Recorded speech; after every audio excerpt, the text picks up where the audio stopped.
আসসালামু আলাইকুম ওয়া রাহমাতুল্লাহি ওয়া বারাকাতুহু। ইন্নাল হামদালিল্লাহ ওয়াসসালাতু আসসালামু আলা মান লা নাবিয়্যা বা'দা। ক্বালা আল্লাহু তাআলা ফিল কালামিহিল মাজিদ ওয়াল ফুরকানিল হামিদ। আউযু বিল্লাহি মিনাশ শাইতানির রাজীম। বিসমিল্লাহির রহমানির রহিম। ফাসআলু আহলা যিকরি ইন কুনতুম লা তা'লামুন বিল বায়্যিনাতি ওয়াজ জুবুর। প্রশংসা মাত্রই মহান রব্বুল আলামিনের জন্য, যার অশেষ মেহেরবানিতে পরন্তু বিকেলে কিছু আলোচনা করার জন্য বসতে পারলাম।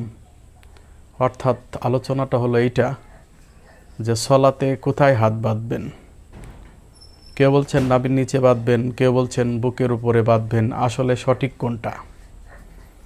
তো সঠিক বেঠিকের আগে একটা জিনিস ক্লিয়ার হওয়া দরকার যে সলাতে যদি কেউ বুকে হাত নাই বাঁধে, সলাতে হাতই বাঁধলো না, তাহলে কি তার সলাত হবে না?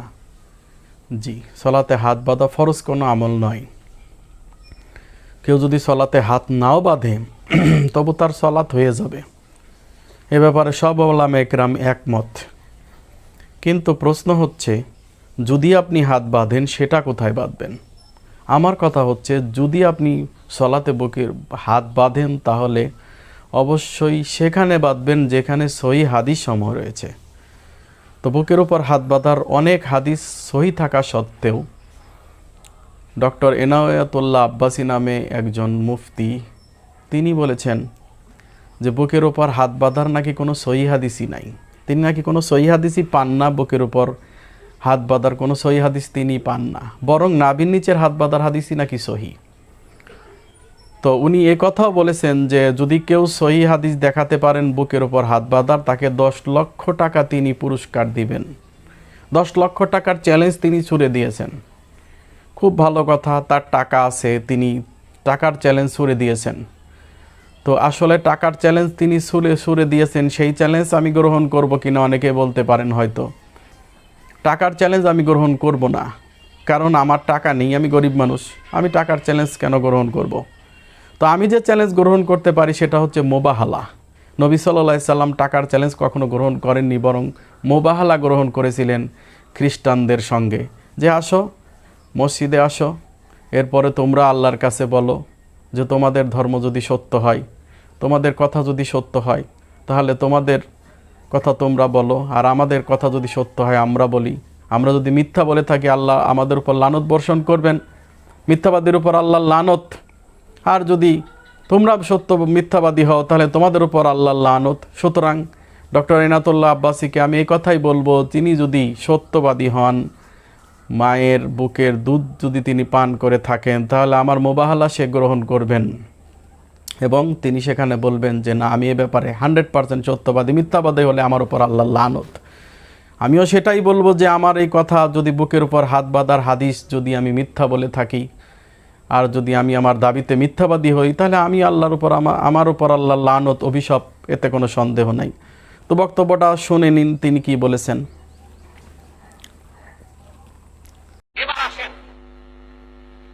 এই আহলে হাদিস সম্প্রদায় বুকের উপর হাত বাঁধে, আমরা হাত বাঁধি নাভির নিচে। কোথায়? আমরা হাত বাঁধি কোথায়? নাভির নিচে। ওরা হাত বাঁধে কোথায়? বুকের উপর। আমি আহলে হাদিস মৌলবী যদি থেকে থাকে 10 লাখ টাকার চ্যালেঞ্জ দিয়ে গেলাম, বুকের উপর হাত বাঁধার একটা সহি হাদিস তোমরা দেখাতে পারবে না। সহি ইবনে খুজাইমা থেকে তোমরা যে হাদিসটা বলো ওয়াইল ইবনে হুজুর বর্ণনা করেছেন, সেই হাদিসের ব্যাপারে তোমাদেরই বড় নেতা ইবনে তাইমিয়ার প্রধান ছাত্র ইবনুল কাইয়্যিম জওজি স্পষ্ট লিখেছেন, ওয়াইল বিন হুজুর কর্তৃক বর্ণিত হাদিস সহ যত হাদিস এসেছে বুকের উপর হাত বাঁধার, সবগুলো জয়ীফ, অধিকাংশই মওযু তথা বানোয়াজ। আর আমরা যে হাদিসে আমল করি, নাভির নিচে হাত বাঁধি, এটা সিয়াসিত্তার প্রসিদ্ধ কিতাব মাকতাবাতুর রাশাদ, সৌদি আরব রিয়াদের ছাপ, আবু দাউদ শরীফ প্রথম খণ্ড 323 পৃষ্ঠার হাদিস।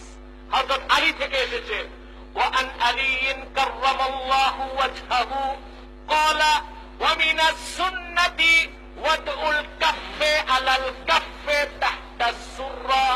হযরত আলী ফতোয়া দিয়েছেন পুরুষের জন্য সুন্নাত হচ্ছে বাম হাতের উপর ডান হাত ধরবে, নাভির নিচে বাঁধবে। বলেন সুবহানাল্লাহ। তা সুন্নাত কি? বুকের উপর হাত বাঁধা না নাভির নিচে? কথা বলে না, বুকের উপর না নাভির নিচে? চলে বলতে হবে বুকের উপর না নাভির নিচে। আমরা বুকের উপর হাত বাঁধতে বলে আমাদের মা বোনদেরকে, ঠিক কিনা বলেন? বড় আশ্চর্য, আমাদের মা বোন বুকের উপর হাত বাঁধে, লামাযহাবী বড় বড় মৌলবীরাও বুকের উপর হাত বাঁধে। মাযহাব ছেড়ে লাভ হয়েছে কি? আমাদের মা বোনদের সমান গ্রেড পাইছে, ঠিক না? আমাদের মা বোনদের সমান গ্রেড পাইছে, ঠিক কিনা বলেন? বুকের উপর হাত বাঁধার কোন সহিহ হাদিস নাই। যদি দেখাতে পারে লামাযহাবীরা, তাহলে আমি যত টাকা জরিমানা তারা করতে। আপনারা শুনলেন তিনি কি বলেছেন, আপনারা বুঝতেই পারলেন। তিনি এমন কি আমরা বুকের উপর হাত বাঁধি বিধায় বলেছেন যে এটা নাকি নারীদের গ্রেড, অর্থাৎ তাদের নারীরা আবার বুকের উপর হাত বাঁধে, এটা নারীদের গ্রেড, আমরা নারীদের গ্রেড গ্রহণ করেছি। অর্থাৎ নারী জাতিকে এখানে একটা ছোট্ট মানে তাকে নিচু করা হলো, ছোট করা হলো। অথচ তারা কিন্তু এই হাদিসের উপর, তাদের নারীরা বুকের উপর হাত বাঁধার হাদিস আমল করছে। এইটা নিয়ে তাদের কোনো সমস্যা নেই, মাথা ব্যথা নেই।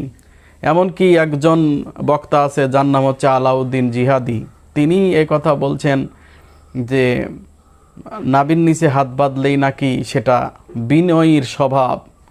তো বুঝলাম যে আপনাদের সবাই বিনয়ী, শুধু নারীরা বিনয়ী না। নারীদেরকে আপনারা মাযহাবী ভাইয়েরা এত ছোট নজরে কেন দেখছেন আমি বুঝে আসে না কিছু। অথচ নারী পুরুষ হাত বাঁধার স্থান একটাই। যদি আপনি সহিহ হাদিস দ্বারা নাভির নিচে প্রমাণ করো তো নারীরও তাই হবে, আর যদি বুকের উপর প্রমাণ করেন তাহলে সেটাই হবে। আসুন এবার আমরা দেখি যে বুকের উপর হাত বাঁধতে হবে কি না। আমি চ্যালেঞ্জ করেছি যে বুকের উপরেই হাত বাঁধতে হবে যদি আপনি হাত বাঁধেন। তো সহিহ বুখারীর হাদিসে নাকি বুকে হাত বাঁধার কথা নেই। আসুন একটু দেখি যে সহিহ বুখারীর হাদিসে আসলে বুকের উপর হাত বাঁধার হাদিস আছে কি না।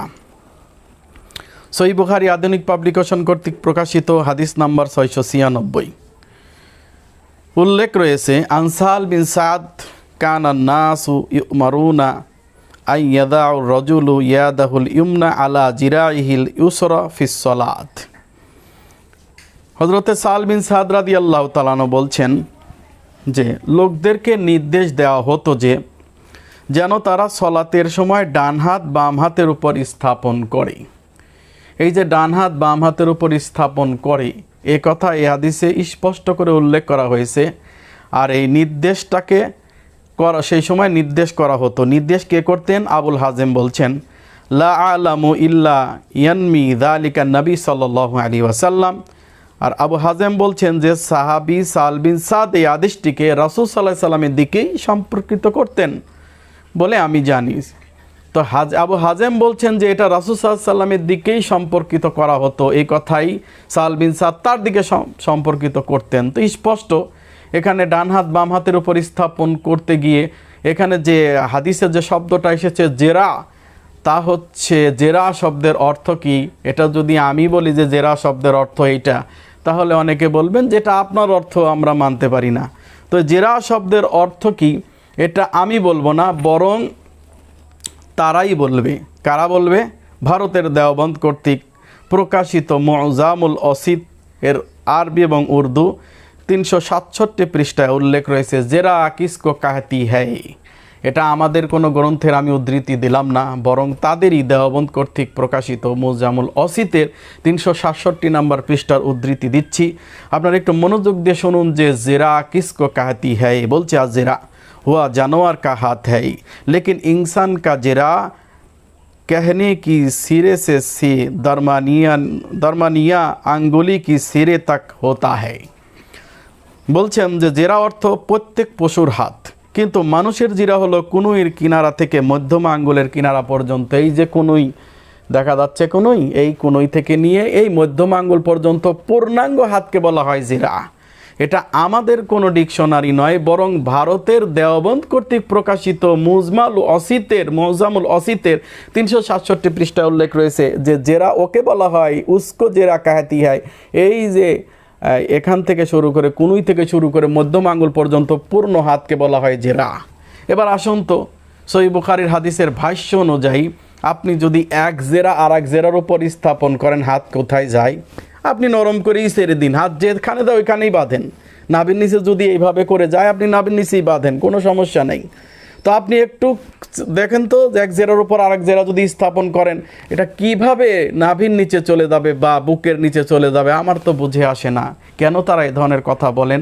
কারণ তারা মাযহাবকে টিকিয়ে রাখতে চান। কিন্তু আমি আমাদের কোনো ডিকশনারি উদ্ধৃতি দেইনি, তাদেরই ডিকশনারি উদ্ধৃতি দিয়েছি। যদি জেরা প্রমাণ করতে চান তাহলে জেরার কতটুক পর্যন্ত জেরা? ওরা বলছে পুরাটাই জেরা, অতএব এখানে রাখলেও জেরা, ওখানে রাখলেও জেরা। ভাই সেটাও আমি প্রমাণ করবো ইনশাআল্লাহ, কোনো সমস্যা নাই। আসুন আমি কোরআন থেকে ছোট্ট একটা প্রমাণ দিচ্ছি। কোরআনে রয়েছে সূরা কাহাফের 18 নম্বর সূরার 18 নম্বর আয়াতে আল্লাহ বলছেন ওয়াতাহসাবুহুমুজ আইকাযা ওয়াহুম রুকুদু ওয়া নুকাল্লিবুহুম জাতাল ইয়ামিনি ওয়া জাতাশ শিমালি ওয়া কালবুহুম বাসিতুন জিরাইহি বিল ওয়াসিদ। রাসূল সাল্লাল্লাহু আলাইহি সাল্লামকে আল্লাহ তাআলা উল্লেখ করে বলছেন, হে রাসূল তুমি মনে করবে যে তারা জাগ্রত, অথচ আসলে তারা নিদ্রা। আসাবে কাহাফের যারা ওই গর্তের মধ্যে পাহাড়ের মধ্যে ছিল তাদের সম্পর্কে আল্লাহ বলছেন তুমি মনে করবে যে তারা জাগ্রত, অথচ আসলে তারা নিদ্রিত। আমি তাদেরকে পার্শ্ব পরিবর্তন করাই, ডান দিকে ও বাম দিকে। তাদের কুকুর ছিল তাদের সামনের পা দুটি গুহাদ্বারে প্রসারিত করে। কুকুরের সামনের দুটাকে, পশুর সামনের দুটাকে হাত বলেই বেশিরভাগ সম্বোধন করা হয়। অতএব এই যে সামনের দুই হাত বা পা যেটাই বলেন না কেন, সম্পূর্ণ এইভাবে কুকুরকে আপনি যখন কোথাও বসতে দেখবেন, কোথাও লিফটে, তখন এইভাবে কুকুর কি করে? দুই জেরাকে, অর্থাৎ এখান থেকে নিয়ে এই পর্যন্ত এইভাবে স্থাপন করে। কোরআন স্পষ্ট করে বলছেন জেরা হচ্ছে এইখান থেকে নিয়ে আঙ্গুল পর্যন্ত। আর আপনি বলছেন যে জেরা যেখানে খুশি সে সম্পূর্ণটা জেরা, যার উপর হাত রাখে এবার নিচে চলে যাও। আসলে বিদ্যার দৌড় কত দূর পর্যন্ত আছে আমি জানি না, কিন্তু হাদিস অস্বীকারীর পরিণতি কিন্তু খুবই খারাপ হবে। আরেকটি দলিল দিচ্ছি, হাদিসটার উল্লেখ রয়েছে সহিহ মুসলিম ইসলামিক ফাউন্ডেশন কর্তৃক প্রকাশিত 983 নম্বর হাদিস। ওয়ান আনাস ক্বাল রাসূলুল্লাহ সাল্লাল্লাহু আলাইহি ওয়াসাল্লাম, আনাস বিন মালিক রাদিয়াল্লাহু তাআলা বলেন যে রাসূল সাল্লাল্লাহু আলাইহি সাল্লাম বলেছেন, ইতাদিলু ফিস সুজুদি ওয়ালা ইয়াবসুতু আহাদুকুম জিরাইন বাসাতিল কালব। তোমরা সেজদার সময় অঙ্গ সময় সঠিক রাখবে, আর কুকুরের মধ্যে দুই হাতটাকে বেঁচিয়ে দেবে না। তাহলে আমরা যখন সেজদা করি তখন আমরা হাতটাকে এইভাবে স্থাপন, মাটির সঙ্গে এইভাবে একবারে লেপ্টে দিয়ে স্থাপন করি নাকি উঁচু করি? হ্যাঁ, আমরা উঁচু করি, কারণ রাসূল সাল্লাল্লাহু আলাইহি ওয়াসাল্লাম নিষেধ করেছেন যে তোমরা তোমাদের এই জেরা দুটাকে, রাসূল সাল্লাল্লাহু আলাইহি ওয়াসাল্লাম কিন্তু এখানে পূর্ণাঙ্গ হাতের কথা না বলে জেরা বলছেন, কারণ জেরা হচ্ছে আঙ্গুলি থেকে নিয়ে কোনই পর্যন্ত পূর্ণাঙ্গ হাতকে বলা হয়। অতএব জেরা স্থাপন করার কথা নবী করিম সাল্লাল্লাহু আলাইহি সাল্লাম বলছেন যে তোমরা এই পুরা জেরাটাকে মাটির মধ্যে কুকুরের মতো রেখে দিও না, তাহলে তোমাদের সালাত বাতিল হয়ে যাবে। এখন যদি আমি বলি যে জেরা এতটুক ব্যাস, এই যদি এতটুকু রেখে দেই তাহলে তো কোনো সমস্যা নাই।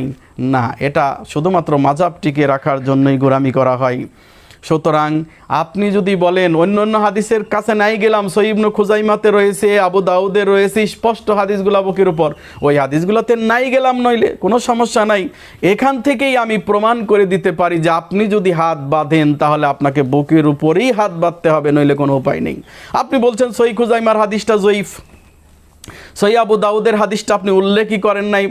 এমন অনেক আলেম বলেছেন সহিহ আবু দাউদ এরকম কোনো হাদিসই নেই। আপনারা যে হাদিস ছাপিয়েছেন সেই হাদিসে হয়তো নাই, বা আপনারা ওইটা কেটে দিয়েছেন, এটা আপনাদের চিরাচরিত অভ্যাস। কিন্তু আমি যেটা আপনাকে প্রমাণ করে দেখালাম যে আপনি যদি জেরা মনে করে থাকেন, রাসূল সাল্লাল্লাহু আলাইহি সাল্লাম বলেছেন দুই জেরা মাটির সঙ্গে লেপ্টে দিও না। মিশকাতে আরেকটি হাদিস রয়েছে, রাসূলুল্লাহ সাল্লাল্লাহু আলাইহি সাল্লাম ওযু করতে গিয়ে যখন দুই হাত ধুলেন, এরপর উল্লেখ রয়েছে জেরা আইহে ওয়াকসিল জেরাইহে, দুই হাত তিনি দুই জেরা ধোবেন, তখন তিনি চিপা একটা জুব্বা পরেছিলেন, খুলতে পারলেন না, উপর দিয়ে খুললেন। অতঃপর এখানে রয়েছে ওয়াকসিল হুজিরাইহে, তিনি তার দুই জেরাকে ধুলেন। তো স্পষ্ট হাদিস থাকা সত্ত্বেও যারা এ ধরনের কথাবার্তা বলে তার সম্পর্কে আর কি বলা যায়। তারপরেও আমি সহিহ আবু দাউদ থেকে আপনাকে উল্লেখ করে দেখাচ্ছি যে হাত বাঁধার বুকের উপর স্পষ্ট একদম বুকের উপর হাত বাঁধার হাদিসগুলো আপনাদের সামনে তুলে ধরছি। আবু দাউদ ইসলামিক ফাউন্ডেশনের 759 নম্বর হাদিস, এটা পিডিএফ ফাইলে পাবেন, স্পষ্ট পিডিএফ ফাইলে উল্লেখ রয়েছে এবং সহিহ আবু দাউদের ইসলামিক ফাউন্ডেশন কর্তৃক প্রকাশিত আবু দাউদ গ্রন্থে উল্লেখ রয়েছে। আন তাউস ক্বালা কানা রাসূলুল্লাহ সাল্লাল্লাহু আলাইহি সাল্লাম ইয়াদাউল ইয়ামনা আলা ইয়াদিহিল ইসরা সুম্মা ইয়াশুদ্দু বাইনাহুমা আলা সদরিহি ওয়া হুয়া ফিস সালাত। স্পষ্ট রাসূলুল্লাহ সাল্লাল্লাহু আলাইহি সাল্লাম সালাতরত অবস্থায় ডান হাত বাম হাতের উপর স্থাপন করে সিও বুকের উপর রাখতেন, আলা সদরিহি, সিও বুকের উপর রাখতেন, স্পষ্ট হাদিস। এরপরে আরেকটি হাদিস রয়েছে ইবনে খুজাইমাহ 479 নম্বর হাদিস, ওয়ান ওয়াইল বিন হুজুর ক্বালা সাল্লাইতা মা রাসূলুল্লাহ সাল্লাল্লাহু আলাইহি সাল্লাম ওয়াদা আলা ইয়াদিল ইসরা আলা সদরি। স্পষ্ট ওয়াইল বিন হুজুর রাদিয়াল্লাহু তাআলা বলেন, আমি রাসূলুল্লাহ সাল্লাল্লাহু আলাইহি সাল্লামের সাথে সালাত আদায় করলাম, এমত অবস্থায় দেখলাম যে তিনি বাম হাতের উপর ডান হাত সিও বুকের উপর রাখলেন। আমি রাসূলুল্লাহ সাল্লাল্লাহু আলাইহি সাল্লাম সালাত আদায় করলাম, তিনি ডান হাত বাম হাতের উপর রেখে বুকের উপর রাখলেন। আপনি ডান হাত বাম হাত যদি কবজিও মনে করেন তারপরে হাদিসের পর উল্লেখ করেন, তাহলে এই সে ডান হাত বাম হাতের উপরে দুই রকম পদ্ধতি আছে। এক হচ্ছে এই যে কবজির উপর কবজি রেখে এই বুকের ওপর রাখা, এটাও সহিহ হাদিস দ্বারা প্রমাণিত। আর হাতের উপর হাত রেখে জেরার ওপর জেরা স্থাপন করে বুকের উপর বাঁধা, এটাও সহিহ হাদিস দ্বারা প্রমাণিত রয়েছে। সুতরাং আর নাভির নিচের হাত বাঁধা সম্পর্কে সহিহ আবু দাউদে ইমাম আবু দাউদ স্বয়ং বলছেন, হাদা হাদিসুন লা কবিয়ুন, এই হাদিসটি শক্তিশালী নয়। আর যে হাদিসটি আপনার আবু দাউদের 759 নম্বর হাদিসে উল্লেখ রয়েছে, এ ব্যাপারে আবু দাউদ তিনি কোনোই মন্তব্য উল্লেখ করেননি। কিন্তু আলী রাদিয়াল্লাহু তাআলা থেকে বর্ণিত যে হাদিসটা নাভির নিচে তাহাতা সুররাতে উল্লেখ রয়েছে, সেটাতে স্পষ্ট উল্লেখ করা হয়েছে লা কবিয়ুন, এটা শক্তিশালী নয়। চোখ থাকিতে অন্ধ যে জন, তারে কি আর বলা যায়, সত্য যে মানে না তাকে আর আপনি কি বলবেন।